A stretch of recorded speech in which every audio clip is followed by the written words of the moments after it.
മാണി സാറിൻ്റെ ലെഗസി എന്ന് പറഞ്ഞാൽ UDF-നോടൊപ്പമാണ്. മാണി സാർ എന്ന് പറഞ്ഞ വ്യക്തി UDF-ൻ്റെ സ്ഥാപകനാണ്. UDF-ൻ്റെ എല്ലാമാണ്. ഇന്നും അതാണ്. UDF വിട്ട് മാണി സാർ ചിന്തിക്കത്തില്ല. അദ്ദേഹത്തിൻ്റെ കൂടെ കുഞ്ഞാണത്, അദ്ദേഹത്തിൻ്റെ കുടുംബമാണ്. അപ്പം അത് തന്നെയാണ് എൻ്റെയും ആഗ്രഹം. തിരിച്ച് അവർ വരണം എന്നുള്ള ആഗ്രഹത്തിൽ തന്നെയാണ് നിൽക്കുന്നത്. എൻ്റെ ആഗ്രഹവും മാണി സാറിൻ്റെ ലെഗസി എന്നും പെർഫെക്റ്റ് ആയിരിക്കണമെന്നാണ് എൻ്റെ.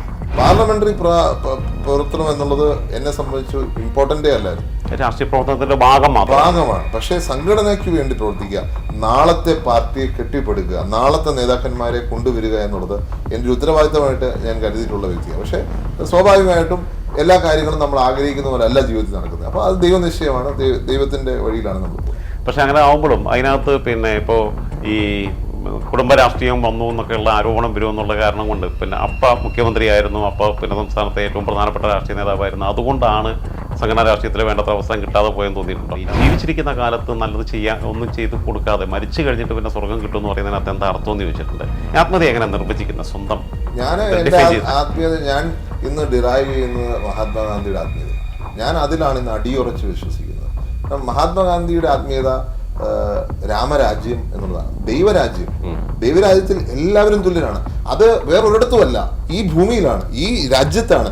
നമ്മുടെ പാവപ്പെട്ടവർക്ക് നീതി കൊടുക്കുമ്പോഴാണ് ഇവിടെ രാമരാജ്യം അല്ലെങ്കിൽ ദൈവരാജ്യം സ്ഥാപിക്കപ്പെടുന്നത്. ആ ദൈവരാജ്യത്തിൽ ഹിന്ദുവും മുസ്ലിമും ക്രിസ്ത്യനും സിഖും പാർസിയും എല്ലാം ഒന്നാണ്. അതുകൊണ്ടാണ് മഹാത്മാഗാന്ധി പറഞ്ഞത്, ഞാനൊരു ഹിന്ദുവാണ്, മുസ്ലിമാണ്, ക്രിസ്ത്യനാണ്, സിഖാണ്, പാർസിയാണ്. ഇവിടുത്തെ മുസ്ലിം ദേവാലയം, ആദ്യത്തെ മുസ്ലിം ദേവാലയം കൊടുങ്ങല്ലൂരാണ് വരുന്നത്. ഞാൻ ഒരു ഉസ്താദ് പ്രസംഗിക്കുന്നത് കേട്ടു, അതൊരു ദേവീ ക്ഷേത്രത്തിന്റെ കല്ലെടുത്താണ് പണിതെന്നാണ് പറയുന്നത്. ഇന്ന് നമ്മുടെ കൂടെ ഉള്ളത് പുതുപ്പള്ളി MLA ശ്രീ ചാണ്ടി ഉമ്മനാണ്. ഒരു വർഷം മുമ്പാണ് നമ്മൾ ഇതുപോലെ നിന്നിരുന്നത് ക്യാമറയുടെ മുമ്പിൽ. അന്ന് എന്നോട് വല്ലാതെ തർക്കിച്ചായിരുന്നു നമ്മൾ തമ്മിൽ അവസാനം. അതായത് രാജ്യത്ത് അടുത്ത തെരഞ്ഞെടുപ്പിൽ കോൺഗ്രസിന് തിരിച്ചുവരവുണ്ടാകുമെന്നുള്ളത്. അധികാരത്തിലേക്ക് തിരിച്ചു വന്നില്ലെങ്കിലും നല്ല ശക്തിയോട് കൂടിയിട്ടുള്ള തിരിച്ചുവരവ് തന്നെയാണ്. എന്തായിരുന്നു ആ കോൺഫിഡൻസിൻ്റെ അടിസ്ഥാനം? ഇന്ത്യൻ നാഷണൽ കോൺഗ്രസ് എന്ന് പറഞ്ഞാൽ ഈ രാജ്യത്തിൻ്റെ DNA ഭാഗമാണ്, ഇവിടുത്തെ സാധാരണക്കാരൻ്റെ ജീവിതത്തിൻ്റെ ഭാഗമാണ്, ഈ രാജ്യത്തെ സ്വാതന്ത്ര്യത്തിലേക്ക് നയിച്ച ഈ പാർട്ടിയാണ്, ഈ രാജ്യത്തിന് നമ്മുടെ കോൺസ്റ്റിറ്റ്യൂഷൻ നൽകിയ പാർട്ടിയാണ്, ഈ രാജ്യത്തെ ലോകം മുഴുവനുള്ള അന്ന് സ്വാതന്ത്ര്യം കിട്ടിയ സകല രാജ്യങ്ങളും തകർന്നടിഞ്ഞതിന് ശേഷവും ഈ രാജ്യം ഇന്നും സ്വാതന്ത്ര്യത്തോടെ നിൽക്കുന്നത് ഇന്ത്യൻ നാഷണൽ കോൺഗ്രസിൻ്റെ സംഭാവനയാണ്. സായിപ്പുണ്ടാക്കിയ പാർട്ടിയാണ്. ആരുണ്ടാക്കി എന്നുള്ളതല്ല, മാർഗം എന്താണ് സ്വീകരിച്ചിട്ടുള്ളത്, അന്തിമ ലക്ഷ്യം എന്താണ്. ഇപ്പം ഇന്ത്യൻ വംശജനാണ് ബ്രിട്ടന്റെ പ്രധാനമന്ത്രി. എനിക്ക് അഭിമാനമാണ് എൻ്റെ രാജ്യത്തിൽ നിന്ന് വന്നൊരാള് ബ്രിട്ടന്റെ പ്രധാനമന്ത്രിയായെങ്കിൽ ഇന്ത്യക്കാരന്റെ കഴിവാണ് കാണിക്കുന്നത്. US വൈസ് പ്രസിഡന്റാണ്, ചിലപ്പോൾ ഒരു ഇന്ത്യൻ ഒറിജിൻ ആയിട്ട് ഒരാൾ US പ്രസിഡന്റായി വന്നിരിക്കും. എൻ്റെ വിശ്വാസം വരും എന്നുള്ളത് തന്നെയാണ്. അപ്പൊ ഇന്ത്യൻ എന്നുള്ളതാണ് നമ്മുടെ വികാരം. അതിനകത്ത് ഇന്ത്യയുടെ സ്വാതന്ത്ര്യത്തിന് ബ്രിട്ടീഷുകാർ കോൺട്രിബ്യൂട്ട് ചെയ്തതിന് കുഴപ്പമുണ്ടോ? ഇന്ത്യയുടെ സ്വാതന്ത്ര്യത്തിന് ബ്രിട്ടീഷുകാർ കോൺട്രിബ്യൂട്ട് ചെയ്താൽ കുറ്റമായിട്ടാണോ കരുതുന്നത്? അതിനെ ഞാൻ സ്വാഗതം ചെയ്യും. ഈ തെരഞ്ഞെടുപ്പ് വിജയത്തെ സംബന്ധിച്ച് പറയുമ്പം ഇതിനേക്കാൾ കൂടുതൽ സാധ്യതകൾ വേണമെങ്കിലും ഉണ്ടായിരുന്ന സമയം ഇതിനു മുമ്പുണ്ടായിരുന്നു. ഇപ്പം SP-യുമായിട്ട് അലയൻസിലാണ് ഉത്തർപ്രദേശ് മത്സരിച്ചത്. അതേസമയം കഴിഞ്ഞ വർഷം നടന്ന മധ്യപ്രദേശ് നിയമസഭാ തെരഞ്ഞെടുപ്പിൻ്റെ സമയത്ത് SP അലയൻസിന് വേണ്ടിയിട്ട് ലാസ്റ്റ് ഘട്ടം വരെ അഖിലേഷ് യാദവ് ശ്രമിച്ചതാണ്. അന്ന് ഒറ്റയ്ക്ക് മത്സരിച്ച് അങ്ങ് ജയിക്കാൻ തോന്നിപ്പോയി. അതേപോലെ ഉത്തർപ്രദേശിൽ 2022 ഇലക്ഷനിലും ഒരു അലയൻസിലേക്ക് പോയില്ല. അന്ന് പ്രിയങ്ക ഗാന്ധിക്കായിരുന്നു ചാർജ്. അങ്ങനെയുള്ള ചില കാര്യങ്ങൾക്കകത്ത് പിഴവ് പറ്റി എന്ന് തോന്നുന്നുണ്ടോ? ഇല്ല, പിഴവൊന്നുമില്ല. ആ സമയത്ത് എന്താണോ പാർട്ടിക്ക് ഏറ്റവും അനുയോജ്യമായ തീരുമാനം പാർട്ടി ആ സമയത്ത് എടുത്തു. അത് ഞാൻ പറഞ്ഞില്ലേ, ഇതൊന്നും ഇല്ലാതെ 2009 22 സീറ്റിൽ ഈ ഇന്ത്യൻ നാഷണൽ കോൺഗ്രസ് UP ജയിച്ചിട്ടുണ്ട്. ലോക്സഭയിൽ 22 ലോക്സഭാ സീറ്റിൽ ജയിച്ചിട്ടുണ്ട്. ഇന്ത്യയിലെ ജനങ്ങളെ അണ്ടർ എസ്റ്റിമേറ്റ് ചെയ്യരുത്. UP-യിലെ ജനങ്ങൾ മാത്രമല്ല, ഇന്ത്യയിലെ ജനങ്ങൾ എവിടെയാണെങ്കിലും പറ്റിക്കാൻ സാധിക്കത്തില്ല. ഞാൻ ഈ തെരഞ്ഞെടുപ്പിൽ കണ്ടൊരു കാര്യം, കന്യാകുമാരി ആണെങ്കിലും ശരി, ഹരിയാനയാണെങ്കിലും ശരി, ഒരേ വികാരമായിരുന്നു. അപ്പോൾ ഇന്ത്യയിലെ ജനങ്ങൾ ഒരു ക്ലാസ്സാണ്, ഒറ്റക്കെട്ടാണ്. ഈ കന്യാകുമാരി മുതൽ കശ്മീർ വരെ ആ വികാരം പ്രതിഫലിച്ചിരിക്കും. ഈ തെരഞ്ഞെടുപ്പിൽ അതാണ് പ്രതിഫലിച്ചിരിക്കുന്നത്. ഈ തെരഞ്ഞെടുപ്പുമായിട്ട് ബന്ധപ്പെട്ട് ഒരുപാട് സ്റ്റേറ്റുകളിൽ പോയെന്ന് തോന്നുന്നു അല്ലേ? 8 സംസ്ഥാനങ്ങളിൽ പോയി. ഹിന്ദിയിലായിരുന്നു കമ്മ്യൂണിക്കേഷൻ? ഹിന്ദിയായിരുന്നു. നോർത്തിൽ കമ്മ്യൂണിക്കേഷൻ ഹിന്ദി തന്നെയായിരുന്നു. ചിലയിടത്ത് പുറത്തുള്ളിടത്ത് ഇംഗ്ലീഷും. അതേപോലെ പാർട്ടി നിർബന്ധപൂർവ്വം ആവശ്യപ്പെട്ടു പോയത് തന്നെയാണ്. ഞാൻ ഇന്ത്യൻ യൂത്ത് കോൺഗ്രസിന്റെ ഔട്ട്റീച്ചിന്റെ ചെയർമാനാണ്. ആ ഉത്തരവാദിത്വം ഞാനിവിടെ എൻ്റെ ഇലക്ഷന് ശേഷം ഞാൻ ആ ഉത്തരവാദിത്വം സീരിയസ് ആയിട്ട് എടുക്കുന്ന ഒരു വ്യക്തിയാണ്. ഈ ഇലക്ഷൻ്റെ ഇടയ്ക്ക് തന്നെയാണ് ഞാൻ തമിഴ്നാട്ടിൽ പോയി പ്രചരണം നടത്തിയത്, കന്യാകുമാരിയിൽ.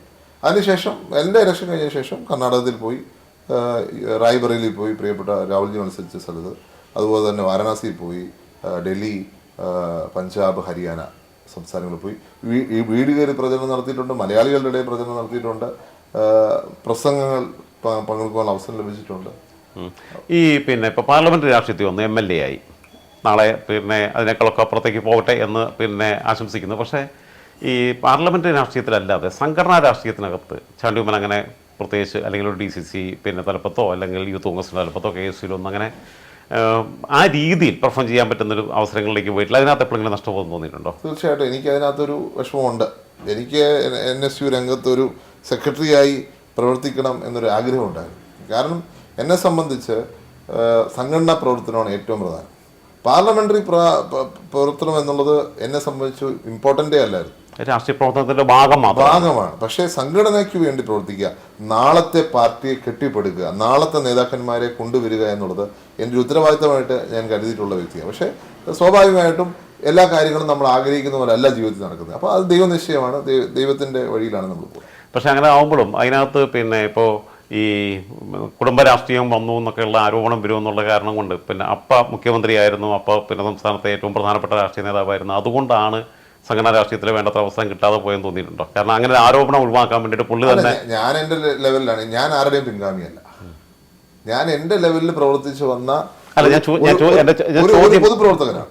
കാരണം ഞാൻ ഡൽഹിയിലെ സെന്റ് സ്റ്റീവൻസിൽ പോകുന്നതിന് ഒരു വർഷം യുവാനിസിൽ പഠിച്ചു. അപ്പോഴും ഞാനിവിടെ പ്രവർത്തിച്ച ആളാണ്. 2000 മുതൽ ഞാനിവിടെ എല്ലാ ഇലക്ഷനും വീടുകൾ കയറി, പഞ്ചായത്ത് ഇലക്ഷനും അസംബ്ലി ഇലക്ഷനും വീടുകൾ കയറിയും പ്രസംഗിച്ചും ഞാൻ കഴിഞ്ഞ 24 വർഷത്തോളം ഇവിടെ പ്രവർത്തിച്ചിട്ടുള്ള വ്യക്തിയാണ്. അതുപോലെ തന്നെ സെന്റ് സ്റ്റീവൻസ് കോളേജ് എന്ന് പറഞ്ഞ എൻ്റെ കോളേജ് ഞാൻ പോയപ്പോൾ അവിടെ യൂണിയൻ പ്രവർത്തന രംഗത്ത് നിൽക്കുകയും NSUവിന് വേണ്ടി നിൽക്കുകയും NSUവിന് വേണ്ടി എല്ലാ ഇലക്ഷനും അവിടെ പ്രവർത്തിക്കുകയും സെന്റ് സ്റ്റീവൻസിന്റെ ചെയർമാനായി വന്ന ഒരാളാണ്. എന്നെ സംബന്ധിച്ച് എനിക്ക് പ്രവർത്തിക്കുക എന്നുള്ളത് ആരുടെയും ഒരു ലെഗസിയുടെ പാർട്ടല്ല, പക്ഷെ ജീവിതത്തിന്റെ ഭാഗമാണ്. ഞാൻ അങ്ങനെയല്ല പറഞ്ഞത്, ഞാൻ ഒരിക്കലും പിൻഗാമി എന്നുള്ള അർത്ഥത്തിലും അല്ല പറഞ്ഞത്. ഞാൻ പറഞ്ഞത് അന്ന് പിന്നെ യൂത്ത് കോൺഗ്രസിലോ അല്ലെങ്കിൽ KSUവിനകത്തോ ഒരു പ്രധാനപ്പെട്ട കീ പോസ്റ്റിലേക്ക് കൊണ്ടുവന്നിരുന്നെങ്കിൽ ഇങ്ങനെ ആരോപണം വരുമെന്നുള്ളതുകൊണ്ട് അപ്പോൾ തന്നെ പിന്നെ വേണ്ടാന്ന് വെച്ചതാണോ എന്നാണ് ചോദിക്കുന്നത്. അല്ല, പക്ഷെ അദ്ദേഹം അങ്ങനെ വേണ്ടായത് വെച്ചത് ഞാൻ പറയില്ല. അദ്ദേഹം സാഹചര്യങ്ങളുടെ സമ്മർദ്ദങ്ങൾ കൊണ്ടായിരിക്കാം. പക്ഷെ എനിക്കും അങ്ങനെ, ഞാൻ അവിടെ കേരളത്തിൽ വന്ന് പ്രവർത്തിക്കണമെന്ന് ഞാൻ താല്പര്യം അങ്ങനെ കാണിച്ചിരുന്നില്ല ആ സമയത്ത്. എന്നെ സംബന്ധിച്ച് ഡൽഹി പ്രവർത്തിക്കുക, ബ്രഡ്ലി പ്രവർത്തിക്കുമ്പോൾ NSU വരിക എന്നുള്ളതായിരുന്നു എൻ്റെ ഇഷ്ടയുടെ താല്പര്യം. പിന്നെ എനിക്ക് തരേണ്ട അംഗീകാരം തന്നിട്ടുണ്ട്. സംസ്ഥാന സെക്രട്ടറി ആയിരുന്നു യൂത്ത് കോൺഗ്രസിന്, അങ്ങനെ പ്രവർത്തിച്ചിട്ടുണ്ട്. ഇപ്പം പിന്നെ മണ്ഡലത്തിൽ ആഴ്ചയിൽ എത്ര ദിവസം ഉണ്ടാകാറുണ്ട്? മണ്ഡലത്തിൽ തന്നെ താമസിക്കുന്നു. അസംബ്ലി ഉള്ളപ്പോഴാണ് തിരുവനന്തപുരത്ത്. അമ്മ ഇവിടെ ഉണ്ടെങ്കിലും പിന്നെ അവിടെ കാരണം ഞാനവിടെ ഒരു വാടക വീടെടുത്ത് അവിടെ തന്നെ താമസിക്കുകയാണ്. കാരണം എന്നെ സംബന്ധിച്ച് ആൾക്കാരുമായിട്ട് ഇടപെട്ട് ജീവിക്കാൻ പറ്റുന്ന ഒരു അവസരം അവിടെ തന്നെയാണ്, അവിടെ കേന്ദ്രീകരിച്ച് തന്നെയാണ് നിൽക്കുന്നത്.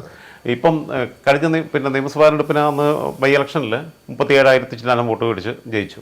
അത് കഴിഞ്ഞിട്ട് വീണ്ടും അവിടെ 30+ കിട്ടി ഈ ലോക്സഭാ തെരഞ്ഞെടുപ്പിൽ. അതായത് ആ മണ്ഡലം അങ്ങ് ഉറപ്പിച്ചു കഴിഞ്ഞു. കോട്ടയം ജില്ല തന്നെ ഏറെക്കുറെ. അല്ല, എന്നെ സംബന്ധിച്ച് എൻ്റെ ഉത്തരവാദിത്തമാണ്. ഇപ്പം ഫ്രാൻസിസ് ജോർജ് ആണ് ഇപ്പോഴത്തെ സ്ഥാനാർത്ഥി. പക്ഷെ ഞാൻ തന്നെയാണ് സ്ഥാനാർത്ഥി എന്ന നിലയ്ക്കാണ് ഞാനവിടെ പ്രവർത്തനം നടത്തിയിട്ടുള്ളത്.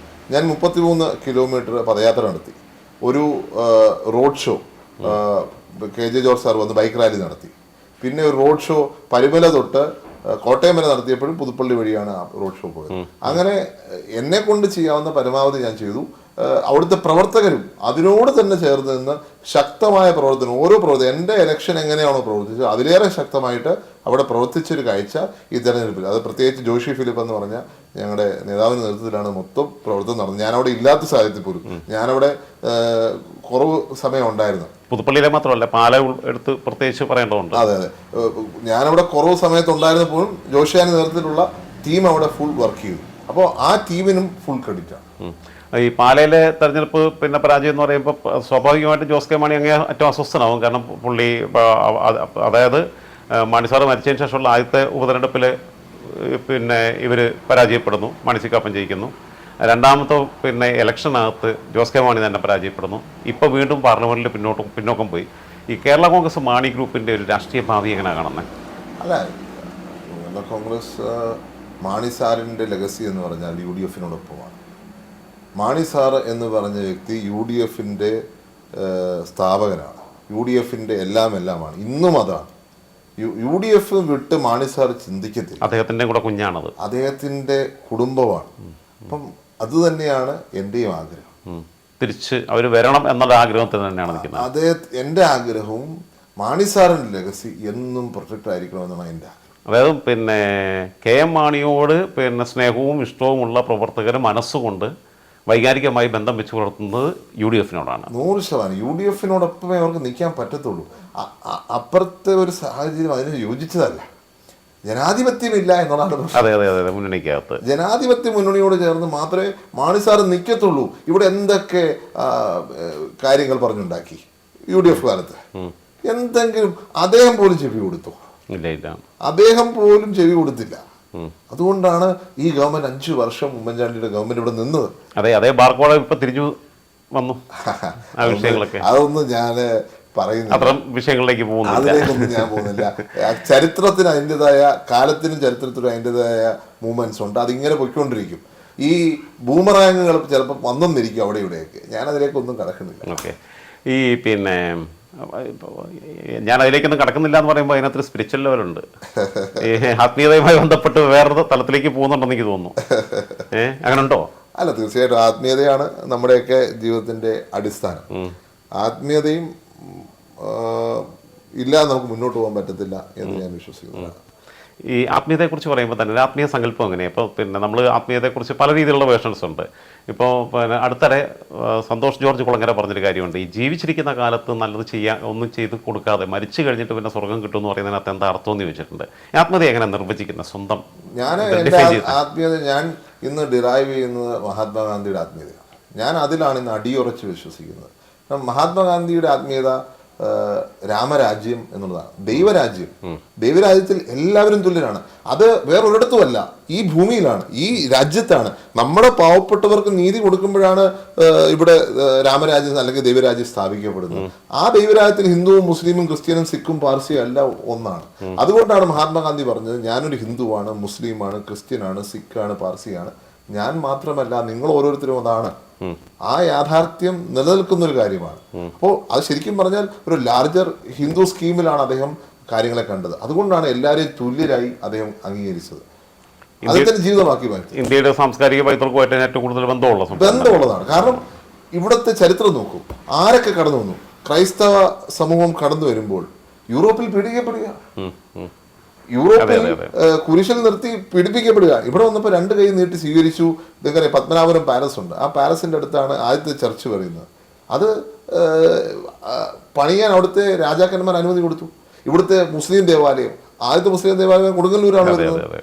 ഞാൻ ഒരു ഉസ്താദ് പ്രസംഗിക്കുന്നത് കേട്ടു, അതൊരു ദേവീ ക്ഷേത്രത്തിന്റെ കല്ലെടുത്താണ് പണിതെന്നാണ് പറയുന്നത്. അപ്പോൾ ഇതാണ് ഈ രാജ്യത്തിന്റെ പാരമ്പര്യം. ഇപ്പം പാർസികളെ പീഡിപ്പിച്ചപ്പോൾ ഇവിടെ അവർ സ്വീകരിച്ചു. ജ്യൂസിനെ അവിടെ പീഡിപ്പിക്കുമ്പോൾ ഇവിടെ സ്വീകരിക്കുകയാണ്. ഈ രാജ്യത്തിന്റെ സാംസ്കാരികമായ പൈതൃകത്തിന്റെ ആകത്തുകയാണ് മഹാത്മാഗാന്ധി പറഞ്ഞ വാക്കുകൾ. ഇന്ത്യക്കല്ലാത്ത ഇത്രയും വലിയൊരു സൗണ്ട് ആയിട്ടുള്ള ബാക്ക്ഗ്രൗണ്ട് വേറെ ഒരു രാജ്യത്തിനും അങ്ങനെ ചിന്തിക്കാൻ സാധിച്ചിട്ടില്ല. കാരണം നമ്മളൊക്കെ എവിടെയോ ഒരു എന്താ പറയുക, ഒരു വേർതിരിവ് കാണിച്ചു തന്നിരിക്കും. പക്ഷെ ഇന്ത്യയുടെ സംസ്കാരം ശരിക്കും പറഞ്ഞാൽ ശങ്കരാചാര്യരെ കണ്ട ഒരു കാഴ്ചയാണ് ഞാൻ പറയുക. എല്ലാവരെയും ഏക മനസ്സോടെ കാണുക, തുല്യരായി കാണുക, യാതൊരു വ്യത്യാസമില്ലാതെ കാണുക. കാരണം എന്നിലുള്ള ചൈതന്യം തന്നെയാണ് ആ വ്യക്തിയിലുള്ളതെന്ന് കാണുക. അതാണ്. അതായത് നമ്മൾ പറയുമ്പോൾ തന്നെ മാതൃദേവോഭവ, പിതൃദേവോഭവ, ഗുരുദേവോഭവ, അതിഥി ദേവോഭവ. ഈ അതിഥിയെ സ്വീകരിക്കുക, ഹോസ്പിറ്റാലിറ്റിയെ കുറിച്ച് ഇത്രയും മനോഹരമായിട്ട് പറഞ്ഞിട്ടുള്ള, അല്ലെങ്കിൽ ഗുരുവിനെ മാതാവിനെ പിതാവിനെ കാണുന്നത് പോലെ ഗുരുവിനെ കാണണം എന്ന് പറയുക എന്നുള്ളത് വലിയ സങ്കല്പം. ഒപ്പം ലോകത്തിൽ സകലരും സമാധാനത്തിൽ ജീവിക്കണം, ശാന്തമായി ജീവിക്കണം. ലോകസമസ്തോ സുഖിനോ ഭവന്തു എന്ന് പറഞ്ഞ് ആദ്യം ലോകത്തെ പറ്റി ചിന്തിക്കുന്നത് തന്നെ ഈ രാജ്യത്തിൽ നിന്നാണ്. അപ്പൊ അങ്ങനെ വലിയൊരു ചിന്ത. ഒപ്പം ഞാനിപ്പം 2 ദിവസമായിട്ട് സംസാരിച്ചുകൊണ്ടിരിക്കുന്ന ചിദാനന്ദ രൂപ, ശിവോഹം ശിവോ എന്ന് പറഞ്ഞൊരു ഗാനം. ഞാൻ ഇന്നലെ പ്രിയപ്പെട്ട ഗവർണറിനെ കണ്ടു. അപ്പൊ അദ്ദേഹമായിട്ട് ഞാനിങ്ങനെ ഈ ഗാനത്തിന്റെ കാര്യം പറഞ്ഞപ്പോൾ അദ്ദേഹം പറഞ്ഞു, ഇതിന്റെ അടിസ്ഥാനം എന്താണെന്ന് അറിയുമോ എന്ന് ചോദിച്ചു. ഞാൻ പറഞ്ഞില്ല. അത് ശങ്കരാചാര്യർ കേരളത്തിൽ നിന്ന് നടന്ന് മധ്യപ്രദേശിൽ ചെന്ന് ഒരു ഗുരുവിനെ കാണുവാൻ നിൽക്കുമ്പോൾ ഗുരു ചോദിക്കുന്നത് താങ്കൾ ആരാണ് എന്ന് ചോദ്യത്തിന്റെ മറുപടിയാണ് ഈ ഗാനശകലം. അപ്പൊ അതിന്റെ അർത്ഥം എന്ന് പറഞ്ഞാൽ, ഞാൻ ആരാണെന്ന് ചോദിക്കുമ്പോൾ, ഞാൻ ആരാണെന്ന് തിരിച്ചു പറയുമ്പോൾ, ഞാൻ ഈ കാണുന്നൊന്നുമല്ല. ഈ 5 സെൻസസ് അല്ല, ഞാൻ അതിനപ്പുറമാണ്. അതായത് ദൈവം തന്നെയാണ് എന്നിലുള്ളത്, അത് ദൈവത്തിൻ്റെ അംശമാണ്. ആ ദൈവത്തിൻ്റെ അംശം എന്ന് പറഞ്ഞാൽ തികഞ്ഞ സന്തോഷമാണ്. ആരോടും വൈരാഗ്യമില്ല, ആരോടും ദേഷ്യമില്ല, ആരോടും എന്താ പറയുക ഒരു തെറ്റായ രീതിയിൽ ചിന്തിക്കുകയോ ഒന്നുമില്ല. ആ തികഞ്ഞ അരൂപിയാണ് എന്നിലുള്ളതെന്നാണ് അദ്ദേഹം തിരിച്ചു. നമ്മൾ കാണുന്ന ഓരോ മനുഷ്യരിലും നമ്മൾ ദൈവത്തിന്റെ ഒരു ഭാവം സ്വത്തം കാണുക. അപ്പൊ അതാണ് ഈ ബേസിക് ആയിട്ടുള്ള ഈ രാജ്യത്തിന്റെ ഏറ്റവും വലിയ വിജയം അവിടെയാണ്. കാരണം ഓരോ വ്യക്തിയും ദൈവത്തെ കാണുമ്പോൾ അവരെല്ലാം നമ്മുടെ കുടുംബത്തിന്റെ ഭാഗമാണ്. ഈ വീണ്ടും സംസ്ഥാന രാഷ്ട്രീയത്തിലേക്ക് തിരിച്ചു വരികയാണ്.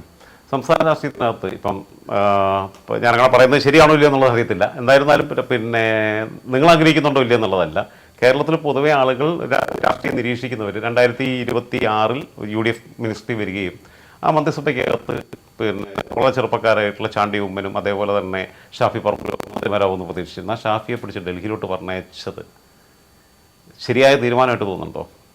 ഇപ്പം നമുക്കിപ്പോൾ പദവിയോ അല്ലെങ്കിൽ ഇതൊന്നും അല്ല പ്രധാനം. എന്നെ സംബന്ധിച്ച് പാർട്ടിയാണ് തീരുമാനിക്കുന്നത്. ഇപ്പോൾ പാർട്ടിയുടെ തീരുമാനം അതാണ്.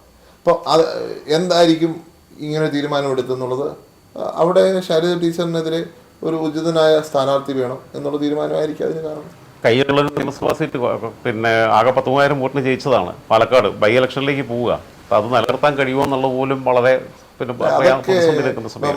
പുതുപ്പള്ളിയിൽ എന്തൊക്കെയാണ് സംശയം പറഞ്ഞു, തൃക്കാക്കര എന്തൊക്കെയാ സംശയം. പുതുപ്പള്ളി തൃക്കാക്കരയൊന്നും പൊതുവെ ഇങ്ങനത്തെ സംശയമൊന്നും ഉണ്ടായിരുന്നില്ല. അത് അങ്ങനെയൊക്കെ ഇപ്പം പറഞ്ഞല്ലോ. കഴിഞ്ഞ ഇലക്ഷൻ ശകലം ക്ലോസ് ആയിട്ടാണ് ഇലക്ഷൻ നടന്നെന്നുള്ള യാഥാർത്ഥ്യമാണ്. പക്ഷേ UDF സംവിധാനം ഉണർന്ന് പ്രവർത്തിച്ചാൽ, ഒറ്റക്കെട്ടായി പ്രവർത്തിച്ചാൽ ഒന്നും അസാധ്യമല്ല. പുതുപ്പള്ളിയും 9,000 വോട്ടേ ഉള്ളായിരുന്നു. 9,000 വോട്ടേ ഉള്ളായിരുന്നു. ഞാൻ അന്ന് ഈ ഇലക്ഷൻ നടക്കുമ്പോൾ റിസൾട്ട് വരുമ്പോൾ ഞാൻ എൻ്റെ പിതാവ് ഒരുമിച്ചാണ് ഉണ്ടായിരുന്നത്. ഞങ്ങളെല്ലാം വളരെ വിഷമിച്ചിരുന്നു. അല്ല, അത് അതിനകത്ത് വേറെ കാര്യമുണ്ട്. വേട്ടയാടപ്പെട്ട ഒരു മനുഷ്യനോടുള്ള മാനസികമായ ഐക്യം ഉണ്ടായിരുന്നു.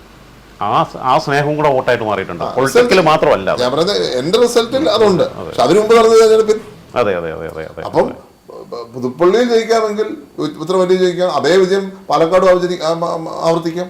ഇപ്പം തൽക്കാലത്തേക്കുള്ള യാത്ര മാത്രമാണ് ഷാഫിയുടെ എന്നാണ് ഞാൻ വിചാരിക്കുന്നത്. പക്ഷേ ഷാഫിയുടെ യാത്ര തൽക്കാലത്തേക്കുള്ള യാത്ര തന്നെ ആവട്ടെ. അത് പക്ഷേ ഷാഫി പാലക്കാട്ട് നിന്ന് മാറുമ്പോൾ ഉള്ള വിഷയം ഒന്ന്, ഷാഫി അവിടെ ഫിറ്റ് കാൻഡിഡേറ്റ് ആയിരുന്നു.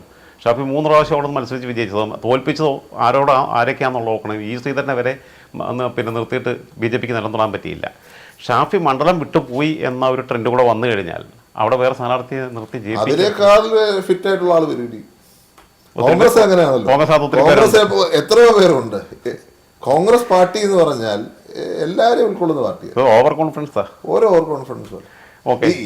നമ്മൾ കഴിഞ്ഞ പ്രാവശ്യം ചർച്ച ചെയ്ത് പറഞ്ഞുകൊണ്ട് ഇല്ല അത് സംഭവിച്ചല്ലോ. ഞാൻ ആദ്യമേ പറഞ്ഞല്ലോ, അന്ന് ചാണ്ടി ഉമ്മൻ പറഞ്ഞ കാര്യം ഞാൻ പറഞ്ഞല്ലോ, അധികാരത്തിൽ തിരിച്ചു വന്നില്ലെങ്കിലും അന്ന് എന്നോട് പറഞ്ഞത് നമുക്ക് അടുത്ത വർഷം കാണണമെന്നാണ് പറഞ്ഞത്. അതുകൊണ്ടാണ് ഇപ്പോൾ 1 വർഷം കഴിയുമ്പോൾ വരുന്നത്. ഇപ്പം റായ്ബറേലിയിൽ രാഹുൽ ഗാന്ധി മത്സരിക്കുകയും ജയിക്കുകയും ചെയ്യുമ്പം ഫലത്തിൽ ഒരു ബൈ ഇലക്ഷനിലേക്ക് പോകുമ്പോൾ കയ്യിലുള്ള സീറ്റ് പിന്നെയും മാറുക. പക്ഷേ UDFന്റെ സ്വാഭാവികമായിട്ട് അവിടെ സ്ഥാനാർത്ഥിയെ നിർത്തി ജയിപ്പിക്കാൻ പറ്റും. ഇതൊരു അനാവശ്യമായ തീരുമാനമായിട്ടാണ് പൊതുവിൽ ആൾക്കാർ കാണുന്നത്. വയനാട് സീറ്റിൽ വേറെ ആരെയും നിർത്തിയാൽ മതിയായിരുന്നു. ഒരു ബൈ ഇലക്ഷന്റെ ചിലവ് ഒഴിവാക്കായിരുന്നു. കഴിഞ്ഞ ഇലക്ഷനും അങ്ങനെ തന്നെയല്ലേ മത്സരിച്ചത്? കഴിഞ്ഞ അമേത്തിലൂടെ അപ്പൊ അപ്പോഴും ഒരു ബൈ ഇലക്ഷൻ വരണ്ടേ?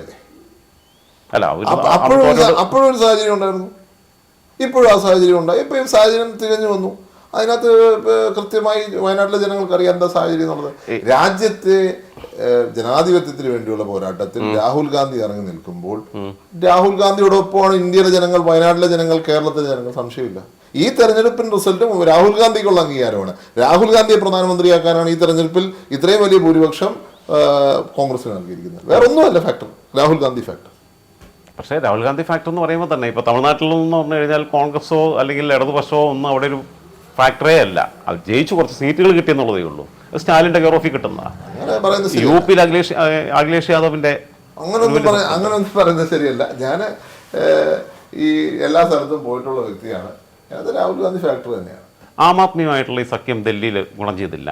ആം ആദ്മിയുമായിട്ടുള്ള സഖ്യം ഒരു ബാധ്യതയെ തീർന്നു തോന്നില്ല. കാരണം ഇപ്പോൾ പഞ്ചാബിൽ വിഘടിച്ച് നിന്നപ്പോൾ കോൺഗ്രസിന് സീറ്റ് കിട്ടി. വിഘടിച്ചു എന്ന് പറയാം. അവിടെ പഞ്ചാബിൽ CPM-ഉം കോൺഗ്രസും പോലെയാണ് ആം ആദ്മിയും കോൺഗ്രസും രണ്ടായിട്ട് നിൽക്കുക. അതുപോലല്ല ഡൽഹിയിൽ കോൺഗ്രസ് പാർട്ടിയുടെ ചില ഘടകങ്ങൾ വീക്കാണ്. പക്ഷേ PCC അധ്യക്ഷൻ ഉൾപ്പെടെ ഈ പിന്നെ അലയൻസിന് എതിരായിട്ട് രാജിവെച്ചു. പുള്ളി അങ്ങോട്ട് പോയി, പുള്ളി ഇൻഡിപെൻഡൻ്റ് ആയിട്ട് വന്നത്. അതെ, പുള്ളി BJP-ക്കാ പോയത്. അപ്പം BJP-ക്ക് വേണ്ടി പുള്ളി വർക്ക് ചെയ്യായിരുന്നു. പക്ഷെ എന്തായാലും ഡൽഹിയിലെ പരീക്ഷണം പരാജയപ്പെട്ടത് ഞാൻ പറയില്ല. എനിക്ക് ഓർമ്മ വരുന്നത് ചില വീഡിയോസ് ഒക്കെ പുറത്തു വന്നു, നിങ്ങൾ കണ്ടിട്ടുണ്ടോ എന്ന് എനിക്കറിയത്തില്ല. ഈ കാൻഡിഡേറ്റ് ഒക്കെ ഇലക്ഷന് ശേഷവും ഈ സ്റ്റോറി ചെയ്തിരിക്കുന്ന സ്ഥലത്ത് പോയിട്ട് പുറത്തു വരുന്ന എൻ്റെ സാങ്കത്യം എന്താണ്, അങ്ങനെയുള്ള വീഡിയോസ് ഒക്കെ ഞാൻ കണ്ടിട്ടുണ്ട്. അതുകൊണ്ട് ഞാൻ കൂടുതൽ കമന്റ് ചെയ്യുന്നില്ല, ഇതൊക്കെ നടന്നിട്ടുള്ള കാര്യമാണ്. വീഡിയോസും പുറത്തു വന്നിട്ടുണ്ട്. 11 മണ്ഡലങ്ങളിൽ BJP ഒന്നാം സ്ഥാനത്തെത്തി പാർലമെൻറ്റ് ഇലക്ഷനിൽ. ഇപ്പോൾ കഴിഞ്ഞ പിന്നെ നിയമസഭാ തെരഞ്ഞെടുപ്പിൽ തന്നെ പിന്നെ നമ്മുടെ കരുനാഗപ്പള്ളി മണ്ഡലത്തിൽ CR മഹേഷ് ജയിച്ചിടത്ത് പിന്നെ BJP 2ാം സ്ഥാനത്തെത്തിയായിരുന്നു. പാലക്കാട് 2ാം സ്ഥാനത്തായിരുന്നു. ഇപ്പം ലോക്സഭാ തെരഞ്ഞെടുപ്പിൻ്റെ ഇത് വെച്ച് നോക്കുമ്പോൾ 11 മണ്ഡലങ്ങളിൽ 1ാം സ്ഥാനത്ത്, 8 മണ്ഡലങ്ങളിൽ 2ാം സ്ഥാനത്ത്. അതിനകത്ത് ഒന്ന് ചെന്നിത്തലയുടെ ഹരിപ്പാടുണ്ട്, അതേപോലെ പാലക്കാട് മണ്ഡലമുണ്ട്. പാലക്കാട് മുമ്പ് അത് തന്നെ സ്ഥിതി. ഇത് വേറെ ട്രെൻഡിലേക്കല്ലേ പോകുന്നത്. കാരണം അടുത്ത നിയമസഭാ തെരഞ്ഞെടുപ്പിൽ പിന്നെ BJP ഈ NDA മുന്നണി ഒരു 10-20 സീറ്റിൽ ജയിച്ചാൽ അവർ നിർണായക ശക്തിയായിട്ട് മാറത്തില്ലേ? നമ്മൾ പാർലമെന്റ് ഇലക്ഷൻ്റെ അതേ ട്രെൻഡല്ല സ്റ്റേറ്റ് ഇലക്ഷൻ, വ്യത്യാസങ്ങളുണ്ട്. സ്റ്റേറ്റ് ഇലക്ഷൻ എന്ന് പറഞ്ഞാൽ സ്റ്റേറ്റ് ഗവൺമെന്റിനെതിരെയുള്ള പോളിസീസും സ്റ്റേറ്റിന്റെ അനാലിസിസും ഒക്കെ നടത്തിയുള്ള തെരഞ്ഞെടുപ്പാണ്. ഇത്രയും നാളും അങ്ങനെ തന്നെയായിരുന്നല്ലോ. എത്രയോ സീറ്റിൽ 19 ലീഡ് ചെയ്ത് കാണും BJP. 11 സീറ്റിൽ ലീഡ് ഇല്ലാന്നേ ഉള്ളൂ. പക്ഷെ 19 തെരഞ്ഞെടുപ്പിൽ കുറെ സീറ്റ് ലീഡ് ചെയ്തിട്ടുണ്ട്. എത്ര സീറ്റ് കിട്ടി? അന്ന് പിന്നെ ഒന്ന് തൃശ്ശൂർ നിയമസഭാ മണ്ഡലത്തിൽ ലീഡ് ചെയ്തോ എനിക്ക് സംശയമുണ്ട്. പാലക്കാട്, പിന്നെ അങ്ങനെ 2-3 സ്ഥലത്ത്, കാസർഗോഡ്, മഞ്ചേശ്വരം, അങ്ങനെയുള്ള 2-3 സ്ഥലത്തേ ഉള്ളൂ. ഏതെങ്കിലും ജയിച്ചോ? ഇല്ല. അല്ല, അത് നിയമസഭയിലേക്ക് ഇനി ചിത്രം മാറും. ഇതുവരെ മാധ്യമങ്ങളുടെ സൃഷ്ടിയല്ലേ? അങ്ങനല്ല, ഒരു അൺടച്ചബിലിറ്റി ഇവരോടുണ്ടായിരുന്നത് മാറിക്കഴിഞ്ഞു. പ്രത്യേകിച്ച് ക്രിസ്ത്യൻ കമ്മ്യൂണിറ്റി BJP-യുടെ അടുക്കുന്നു. ഇതൊക്കെ നമുക്ക് നോക്കാം. അവരൊരു പരിശോധിക്കപ്പെട്ട കാര്യം തന്നെയാണ് അവരുടെ വളർച്ച. എന്തുകൊണ്ട് ബൂത്തിൽ പ്രവർത്തിക്കാൻ പോലും ആളുണ്ടാടുത്ത് എങ്ങനെ മുന്നോട്ട് വരുന്നു എന്നുള്ളത് പരിശോധിക്കും. സൗത്ത് ഇന്ത്യയിലെ BJP-യുടെ ഒരു വളർച്ച, ഇപ്പോൾ പണ്ട് കർണാടക മാത്രമേ ഉണ്ടായിരുന്നുള്ളൂ അവർക്ക് പറ്റിയൊരു മണ്ണ്. തമിഴ്നാട്ടിൽ അവർക്ക് ക്ലച്ച് പിടിക്കാൻ പറ്റിയില്ല. അണ്ണാമലയൊക്കെ വന്നിട്ട് പിന്നെ മലമുറച്ചെങ്കിലും ഒന്നും നടന്നില്ലെങ്കിലും കേരളത്തിൽ സീറ്റ് വരുന്നു, തെലുങ്കാനയിൽ സീറ്റുകൾ പിടിക്കുന്നു, ആന്ധ്രയിൽ മുന്നണിയായിട്ട് TDP-യുടെ കൂടെ സീറ്റ് പിടിക്കുന്നു. പണ്ട് ഇത് പിന്നെ കൗബെൽറ്റിലും ബാക്കിയുള്ള ഏരിയയിലും പിന്നെ നോർത്ത് ഈസ്റ്റിലും ഉണ്ടായിരുന്നു അവർക്ക്. സൗത്ത് ഇന്ത്യയിലോട്ടുള്ള ഇവരെ കടന്നുകയറ്റം എങ്ങനെയാണ് കാണുന്നത്? അങ്ങനെ വലിയൊരു കടന്നുകയറ്റമായിട്ട് ഞാൻ കാണുന്നില്ല. TDP ഉള്ളതുകൊണ്ട് കുറച്ച് സീറ്റ് കിട്ടി. അതുപോലെ തെലുങ്കാനയിൽ കുറച്ച് ഒരു ഇൻറോഡ്സ് കഴിഞ്ഞ ഇലക്ഷന് തന്നെ അവർ മേക്ക് ചെയ്തു. കാരണം BRS അവിടെ തകർന്നു. അപ്പൊ BRS-ന് പകരം ഒരു ഓപ്പോസിഷൻ സ്പേസിലേക്ക് വരുന്നു എന്നുള്ളത്. രേവന്ത് റെഡ്ഡി ജയിച്ചിട്ട് ആകെ ഏതാനും മാസങ്ങളെ ആയിട്ടുള്ളൂ. അത് കഴിയുമ്പോഴാണ് ഇപ്പം പിന്നെ ഈക്വൽ ആവുന്നത്. 19 ഇലക്ഷന് ഛത്തീസ്ഗഡ്, രാജസ്ഥാൻ, മധ്യപ്രദേശിൽ കുറച്ച് മാസമേ ആയിട്ടുള്ളൂ. 19 ഇലക്ഷൻ വന്ന് എല്ലാ സീറ്റും തോറ്റില്ലേ? അപ്പൊ രേവന്ത് റെഡ്ഡി ഒരു സീറ്റിൽ നിന്ന് കൂട്ടി എത്ര സീറ്റാക്കി? 8 സീറ്റാക്കി. മറ്റവർക്ക് 8 സീറ്റ് കിട്ടി. ഞാൻ പറഞ്ഞു, ഒരു സീറ്റിൽ നിന്ന് 8 ആയില്ലേ?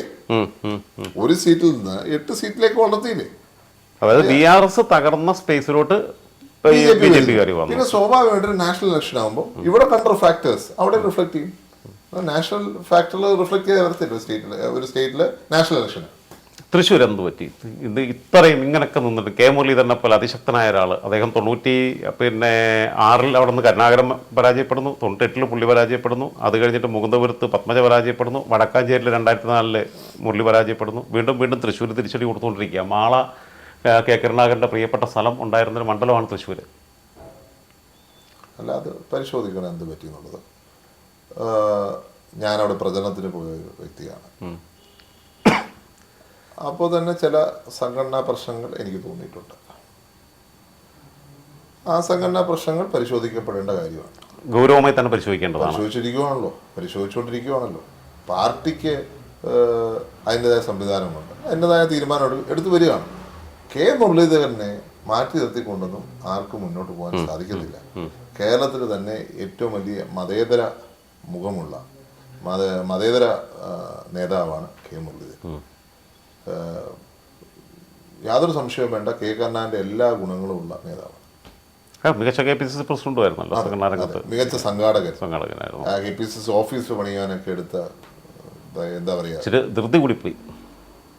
2004 മിനിസ്ട്രിയിലോട്ട് പോയതാ, ഇല്ലെങ്കിൽ പിന്നെ പുള്ളി CM ഒക്കെ ആയിട്ട് പിന്നെ വരുമായിരുന്നു. നമുക്കിപ്പം അങ്ങനൊന്നും ജഡ്ജ് ചെയ്യാൻ പറ്റത്തില്ല. ഓരോ ചരിത്രത്തിന് ഓരോ കാര്യങ്ങളുണ്ട്. അദ്ദേഹത്തിന് തീരുമാനമെടുത്തു. അതിനകത്തൊരു തെറ്റ് ഞാൻ പറയുന്നില്ല. ഇപ്പോൾ കണ്ണൂരിൽ പിന്നെ മാധ്യമങ്ങളെല്ലാം പറഞ്ഞത് ഇഞ്ചോടിഞ്ചു പോരാട്ടം എന്നാണ്. മനോരമയുടെ വരെ സർവേ അങ്ങനെ ആയിരുന്നു. ഞാനും കരുതിയത് അങ്ങനെ തന്നെയായിരുന്നു സത്യത്തിൽ. കാരണം ടൈറ്റ് ഫൈറ്റ് എന്നുള്ള വല്ലാത്തൊരു വിജയം ഉണ്ടായത് കണ്ണൂരിലേക്ക് BJPയുടെ വോട്ടുകൾ പോലും UDFിലേക്ക് കണ്ണൂരും വടകര മണ്ഡലങ്ങളിൽ കോഴിക്കോട് മണ്ഡലത്തിൽ മറിഞ്ഞിട്ടുണ്ടെന്നുള്ളതുകൊണ്ട്. കാരണം എന്താ? ഈ അക്രമ രാഷ്ട്രീയം, ബോംബ് സ്ഫോടനം, പിന്നെ ഭരണവിരുദ്ധം. സംസ്ഥാന സർക്കാരിന്റെ ഭരണം ധർമ്മടത്ത് എത്ര വോട്ടാ? അതെ അതെ, 2000 വോട്ട്. ഇന്ന് മുഖ്യമന്ത്രി വന്നിരുന്ന ഇങ്ങനെ കണക്ക് പറയുക, ആറ്റിങ്ങലിൽ ഇത്ര UDFന്. അപ്പം ആറ്റിങ്ങൽ മണ്ഡലം തോറ്റു നിൽക്കുക. ആറ്റിങ്ങൽ MLA CPM തോറ്റു നിൽക്കുക. എന്നിട്ട് അദ്ദേഹം പറയുന്നത് UDFന് കണക്കാ. അപ്പോൾ LDFനാണ് കൂടെ പറയണ്ടേ? ഈ ആറ്റിങ്ങൽ മണ്ഡലത്തിലെ 7 മണ്ഡലത്തിലെയും കണക്ക് ഇങ്ങനെ പറഞ്ഞുകൊണ്ടിരിക്കുക അദ്ദേഹം ഓരോന്നായി. അപ്പോൾ പിന്നെ കണ്ണൂർ ലോക്സഭയിൽ ഞങ്ങൾ ഓരോ കണക്കെടുത്ത് എങ്ങനെ ഇരിക്കും? അല്ല, ശ്രദ്ധിക്കേണ്ട ഒരു കാര്യം എനിക്ക് തോന്നിയിട്ടുള്ളത്, പിന്നെ UDFിൻ്റെ ഒരു വിജയം എന്നതിനപ്പുറത്ത് ഭരണവിരുദ്ധ തരംഗം ഭയങ്കരമായിട്ടുണ്ടായിരുന്നു. പലയിടത്തും പിന്നെ സ്ഥാനാർത്ഥികളുടെ മികവോ അല്ലെങ്കിൽ സംഘടനാ പ്രവർത്തനത്തിൻ്റെ ഗുണം കൊണ്ടോ മാത്രം ഒന്നും ജയിച്ചതല്ല. കിട്ടുന്ന അവസരത്തിൽ പിന്നെ CPMനെതിരെ വോട്ട് ചെയ്യാൻ ആൾക്കാർ കാത്തിരിക്കുകയായിരുന്നു. അത് നിങ്ങൾക്ക് ഗുണമായി തീർന്നു എന്നുള്ളതാണ് കാണേണ്ടത്. അങ്ങനെ വിലയിരുത്തലിലേക്കല്ലേ യഥാർത്ഥത്തിൽ പോകണ്ടേ? അല്ല, സംഘടനയല്ലേ അതിലേക്ക് എത്തിക്കുന്നത്. പ്രചരണങ്ങൾ നടത്തുന്ന സംഘടനയല്ലേ. സംഘടനാ പ്രവർത്തനത്തെക്കാൾ അപ്പുറത്ത് നാട്ടുകാർ റെഡിയായിരുന്നു വോട്ട് ചെയ്യാൻ എന്നുള്ളതാണ് എനിക്ക് തോന്നിയിട്ടുള്ളത് ഇതിനെക്കുറിച്ച്. എന്തായാലും സംഘടനയ്ക്ക് അതിൻ്റെതായ റോളുണ്ട്, ഇല്ലാന്ന് പറയാതിരിക്കാം. ഇനിയിപ്പോൾ 5 വർഷം എന്തായാലും ഇപ്പം തൽക്കാലം പ്രതിപക്ഷത്ത് തന്നെ നിൽക്കേണ്ടി വരുന്ന അവസ്ഥ തന്നെയുള്ളത് കേന്ദ്രത്തിൽ. കാരണം BJP സർക്കാർ അധികാരത്തിൽ വീണ്ടും വന്നു എന്നൊന്നും പറയാൻ പറ്റും. കാരണം അവർക്ക് വിശ്വാസ വോട്ട് നേടാൻ കഴിയും. ഇല്ലെങ്കിൽ അവർ പല രീതിയിലുള്ള പരിപാടികൾ നടത്തുമല്ലോ, വിലയ്ക്ക് വാങ്ങുന്ന പരിപാടിയൊക്കെ ഉണ്ടല്ലോ. എന്തായാലും മുന്നോട്ട് പോകട്ടെ. അപ്പോൾ ഈ 5 പ്രഡിക്ഷൻ നടത്താൻ പറ്റുന്ന ഒരു സാഹചര്യമല്ല ഇന്നുള്ളത്. അടുത്തിനിപ്പോൾ ഏതെങ്കിലും സ്റ്റേറ്റിലാണ് തിരിച്ചൊരു പ്രതീക്ഷിക്കുന്നത്? മഹാരാഷ്ട്രയിൽ, ഹരിയാനയിൽ തിരിച്ചു വന്നിരിക്കും. മഹാരാഷ്ട്രയിലെ നീതിപൂർവമായ തെരഞ്ഞെടുപ്പാണ്, തിരിച്ചു വന്നിരിക്കും. ശരി, തോറ്റു കഴിഞ്ഞാൽ EVM മെഷീനെ കുറ്റം പറയും, ജയിച്ചു കഴിഞ്ഞാൽ നീതിപൂർവ്വം. ഇന്നും EVMനെ കുറിച്ച് കംപ്ലൈന്റുകളുണ്ട്. ഇന്നും EVMനെ കുറിച്ച് ആരാ പറഞ്ഞ കംപ്ലൈന്റ് ഇല്ല എന്ന്? കൊടുത്ത മെഷീൻ തിരിച്ചു വന്നിട്ടില്ല. ഛത്തീസ്ഗഡ് മുഖ്യമന്ത്രി ആയിരുന്ന ഭൂപേഷ് ബാഗേൽ ഇലക്ഷൻ റിസൾട്ട് വരുന്ന തലേ ദിവസം പുള്ളി കണക്കടക്കം ട്വീറ്റ് ചെയ്തിട്ടുണ്ട്. ഇന്ന ബൂത്തിൽ കൊടുത്ത മെഷീനല്ല തിരിച്ചു വന്നിരിക്കുന്നത്. ഇത് ലീഗലായിട്ട് നീങ്ങത്തില്ലേ? എന്താ, പക്ഷേ വെള്ളം എന്താ പറയാ, പുഴ നീന്തി കടന്നു കഴിഞ്ഞില്ലേ. ഇനിയിപ്പം ആ ഇലക്ഷൻ പ്രോസസ്സ് കഴിഞ്ഞ് എന്നാ അതിൻ്റെ റിസൾട്ട് വരിക? സംസ്ഥാന രാഷ്ട്രീയത്തിൽ ഇപ്പം കേസുകാരന് ശാരീരികമായിട്ടുള്ള പ്രശ്നങ്ങളുണ്ട്, ബാക്കിയുള്ള കാര്യങ്ങളൊക്കെ ഉണ്ട്. പിന്നെ എന്നാലും അദ്ദേഹം പറ്റുന്ന പോലെ കൂടി നടക്കുന്നുണ്ട്. KC വേണുഗോപാൽ ഇപ്പോൾ കേന്ദ്രത്തിലേക്ക് പോയി. സംസ്ഥാന രാഷ്ട്രീയത്തിൽ ഇപ്പോൾ VD സതീശനാണ് ഒരു ഐക്കോണിക് ഫിഗറായിട്ട് ഇപ്പോൾ നിൽക്കുന്നത്, പിന്നെ പ്രതിപക്ഷ നേതാവ് എന്നുള്ള രീതിയിൽ. ഒരു 2026 മിനിസ്ട്രി വരുന്ന സ്ഥിതി ഉണ്ടെങ്കിൽ വീണ്ടും കേരളത്തിലെ ഗ്രൂപ്പ് രാഷ്ട്രീയങ്ങൾ ശക്തിപ്പെടാനുള്ള സാധ്യതയില്ലേ? ഇപ്പം അങ്ങനെ ഗ്രൂപ്പിനൊന്നും ഇനി അങ്ങോട്ട് പ്രസക്തിയില്ല. പാർട്ടിക്ക് മാത്രമേ പ്രസക്തി. ആ ഒരവസ്ഥയിലേക്കാണ് ന്യൂജൻ. പാർട്ടിക്ക് മാത്രമേ സ്ഥാനമുള്ളൂ. പാർട്ടി ഇല്ലാതെ ഒരു സെക്കൻഡ് നമുക്ക് മുന്നോട്ട് പോകാൻ സാധിക്കത്തില്ല. പക്ഷേ എല്ലാവരും ഉണ്ടല്ലോ. ഇപ്പോൾ ബെന്നിച്ചേട്ടനുണ്ട്. ബെന്നിച്ചേട്ടൻ എന്തായിരുന്നാലും പിന്നെ ഗ്രൂപ്പിൻ്റെ ആ രീതിയിൽ തന്നെ നിൽക്കുന്നു. പുള്ളി ആ ഗ്രൂപ്പ് ഇപ്പോൾ ഗ്രൂപ്പ് പ്രവർത്തനങ്ങൾ സജീവമല്ല എന്നേ ഉള്ളൂ. ഗ്രൂപ്പുകൾ ഇപ്പോഴും ഉണ്ടല്ലോ. അല്ല, ഓരോരുത്തരും ഞാൻ പറയട്ടെ, അതിന് ഒരാൾക്കൊരു തെറ്റ് പറയാൻ പറ്റും. ചില ആദർശങ്ങളിൽ വിശ്വസിക്കുന്നു, ആദർശത്തിൽ നിന്ന് അവർ മാറുന്നില്ല. ആ ആദർശത്തിൽ നിന്ന് എങ്ങനെ മാറാൻ പറ്റും? ഇപ്പം AK ആന്റണി, ഉമ്മൻചാണ്ടി എന്നുള്ളത് ഈ നാട്ടിലെ ഒരു വികാരമാണ്. അവരനുസരിച്ച് നിൽക്കുന്നവരങ്ങനെ നിൽക്കുകയുള്ളൂ. ഇപ്പോൾ പിന്നെ KSUവിലൂടെയാണ് ഒരുപാട് കോൺഗ്രസിലെ നേതാക്കന്മാരെല്ലാം വന്നത്. അപ്പോൾ താങ്കളുടെ പിതാവാണെങ്കിലും പിന്നെ AK ആന്റണി ആണെങ്കിലും വയലാർ രവി ആണെങ്കിലും എല്ലാവരും അതിൽ കൂടെ വന്നവരാണ്. ഈ KSUവിലൂടെ വരുമ്പോൾ എന്ന് പറഞ്ഞാൽ KSU ഒരു കാലഘട്ടത്തിൽ യഥാർത്ഥത്തിൽ പ്രതിപക്ഷത്ത് നിൽക്കുന്നത് KSU ആയിരുന്നു, കോൺഗ്രസിനേക്കാൾ കൂടുതൽ. അങ്ങനെയായിരുന്നു. ഇപ്പോൾ SFIയും അങ്ങനെ തന്നെയായിരുന്നു പണ്ട് ചെയ്തിരുന്നത്. ഇപ്പം UDF ഭരിക്കുന്ന സമയത്ത് പ്രതിപക്ഷത്തിൻ്റെ ഒരു സമരം ആ രീതിയിലുള്ള റോൾ ഏറ്റെടുക്കുന്നത് SFI ആയിരുന്നു. പക്ഷേ SFIക്കാർ ചെയ്യുന്ന പോലെയുള്ള ഒരു സമരരംഗത്തേക്ക് ഇപ്പോൾ ഒരുപാട് വിഷയങ്ങളുണ്ട്. വിദ്യാഭ്യാസ മേഖല SFIയുടെ തന്നെ അക്രമമുണ്ട്. ഇതിലേക്കൊന്നും KSUവിനും അല്ലാതെ കടന്നു വരാൻ പറ്റുന്നില്ല എന്നുള്ളത്. കാരണം യൂത്ത് കോൺഗ്രസ് കുറച്ചൊന്നും ആക്റ്റീവായിട്ട് വന്നായിരുന്നു. ഇപ്പോൾ കാലിക്കറ്റ് യൂണിവേഴ്സിറ്റി KSU മൊത്തം ജയിച്ചു. ഇവിടെ കേരള യൂണിവേഴ്സിറ്റി വൻപിച്ച വിജയം KSU നേടി. എൻ്റെ കോളേജ് UNS കോളേജ്, ഞാൻ 1 വർഷം പഠിച്ച സ്ഥലം, ഞങ്ങളെ വളരെ മോശമായി ആക്രമിച്ച, ഞങ്ങളെ വളരെ മോശമായി സമീപനം ഉണ്ടായിരുന്നൊരു കോളേജ് യൂണിയൻ തിരിച്ചു പിടിച്ചു. ഞാൻ ആ കോളേജ് യൂണിയൻ പോയി കോളേജ് യൂണിയൻ റൂം തുറന്നു 23 വർഷത്തിന് ശേഷം. വലിയ സ്വപ്ന സാഫല്യമായിരുന്നു. കേശു വലിയൊരു തിരിച്ചുവരവ് നടത്തുക. അതിന്റെ പ്രധാനപ്പെട്ട ഒരു കാരണം ഉമ്മൻചാണ്ടിയോട് സ്നേഹമുണ്ട്. ഉമ്മൻചാണ്ടിയുടെ സ്നേഹം അതിനകത്ത് ഭാഗമായിട്ട് തന്നെ ഉമ്മൻചാണ്ടി എന്ന വ്യക്തി തുടങ്ങിയ കേസ് എന്നുള്ള ഭാഗം തന്നെയാണ്. അതുപോലെ തന്നെയാണ് ഇവിടുത്തെ സർക്കാരിനെതിരെയുള്ള വലിയ വികാരമുണ്ട്.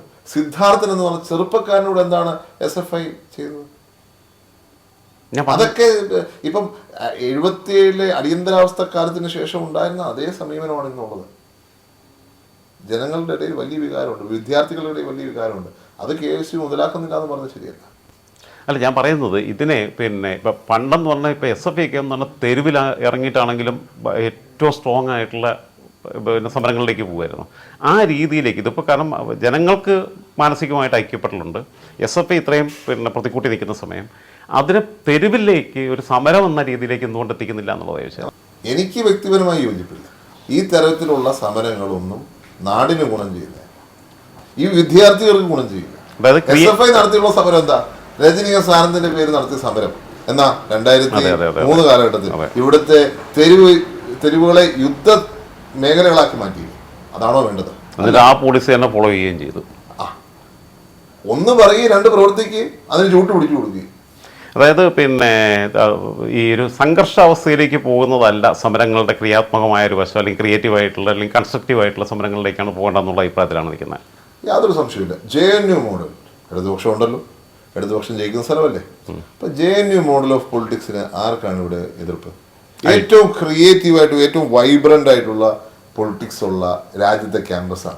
സത്യം പറഞ്ഞാൽ അഭിമാനം തോന്നും. ഐഡിയോളജിക്കലായിട്ടുള്ള അതെന്താ ഇവിടെ ആർക്കും അതിനെ പേടി ഈ പറയുന്ന ഇടതുപക്ഷത്തിനാണ്. കാരണം അതിവിടെ വർക്ക് ചെയ്യില്ല.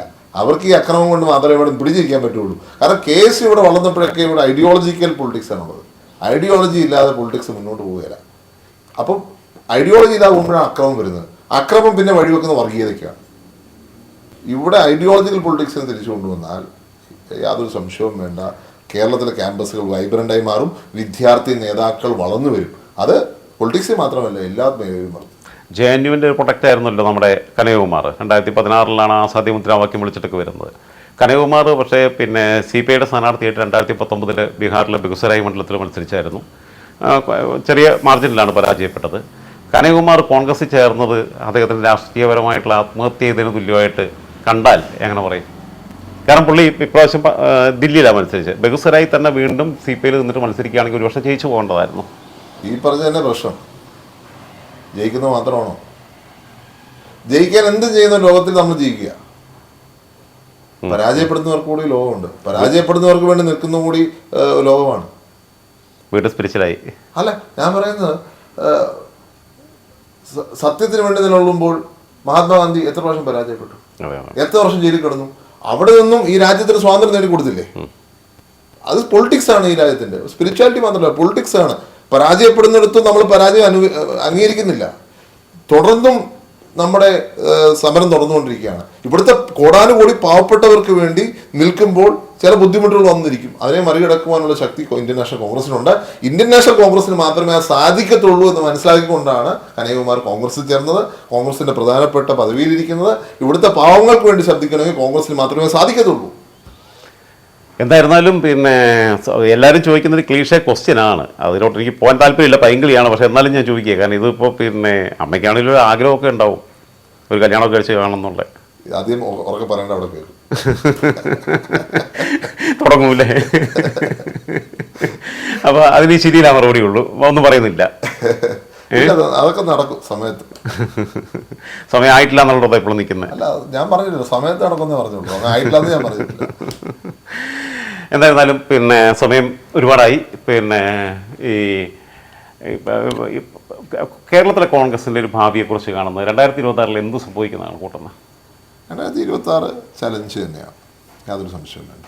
കാരണം 19 വിജയിച്ചു എന്ന് പറഞ്ഞ് 21 വിജയിക്കാൻ സാധിച്ചിട്ടില്ല. അതുകൊണ്ട് ചലഞ്ച് തന്നെയാണ്. ഓരോ പ്രവർത്തകനും ഗ്രാസ് റൂട്ടിൽ ഇറങ്ങി വർക്ക് ചെയ്താൽ മാത്രമേ ഈ തെരഞ്ഞെടുപ്പ് ജയിക്കാൻ സാധിക്കത്തുള്ളൂ. അതിനകത്ത് പ്രവർത്തകനെന്നില്ല, ഏറ്റവും ടോപ്പ് ലീഡർഷിപ്പ് ഒന്നുമില്ല. എല്ലാവരും ജനങ്ങളുമായി ബന്ധപ്പെട്ട് ജനങ്ങൾക്ക് വേണ്ടി പ്രവർത്തിച്ചാൽ യാതൊരു സംശയവും. അതായത് ഈ ജയത്തിന്റെ ഹാങ് ഓവറിൽ ആലസ്യത്തിൽ പോയിരുന്നു കഴിഞ്ഞിട്ട് കാര്യമില്ല. പിന്നെ വളരെ എനർജറ്റിക് ആയിട്ട് ഫീൽഡിലുണ്ടാവും. പദവിയല്ല, പാർട്ടിയാണ് വരുന്നത്. എൻ്റെ ഒരു മെസ്സേജ്, എനിക്ക് എന്നെ സംബന്ധിച്ച് പദവിയല്ല, പാർട്ടിയോടൊപ്പം നിൽക്കുക എന്നുള്ളതാണ് ഓരോ പ്രവർത്തകനും ചെയ്യേണ്ടത്. അതിൽ എല്ലാവരെയും ചേർത്ത് കൊണ്ടുപോകാൻ ശ്രമിക്കുക, അത്രയേ ഉള്ളൂ. നല്ല പ്രതീക്ഷയുണ്ടെന്നാലും 100% ജയിച്ചിരിക്കും. പക്ഷെ പണിയെടുക്കണം, ഇതിനകത്ത് മടി പിടിച്ചിരിക്കല്ലേ. 100% ജയിച്ചിരിക്കും, ഒരു സംശയവും വേണ്ട. ഒറ്റക്കെട്ടായി നിന്ന് പ്രവർത്തിച്ചാൽ 100% ജയിച്ചു. എന്തായിരുന്നാലും 2026 സത്യപ്രതിജ്ഞയ്ക്ക് എത്താൻ ശ്രമിക്കുക. പിന്നെ പുതുപ്പള്ളി മണ്ഡലത്തിൻ്റെ കാര്യത്തിൽ എനിക്ക് യാതൊരു ഡൗട്ടും ഇല്ല. ബാക്കിയുള്ള പിന്നെ സർക്കാർ വരുമോ ഇല്ലയോ എന്നൊക്കെ ഉള്ളത് പിന്നത്തെ കാര്യം. എന്തായിരുന്നാലും അങ്ങനെ വരട്ടെ. പിന്നെ ഒരു യുവമന്ത്രിയായിട്ട് കാണാൻ കഴിയട്ടെ എന്ന് ആശംസിക്കുന്നു. അത് ചാണ്ടി ഉമ്മന് ഇഷ്ടപ്പെട്ടിട്ടില്ല എന്നറിയാം അങ്ങനെ പറയുന്നത്. എന്നാലും അതൊന്നും ഞാൻ പറഞ്ഞില്ലേ, പദവി എന്നുള്ളതൊക്കെ സെക്കൻഡറി, പാർട്ടി ആണ് വലുത്. താങ്ക്സ്.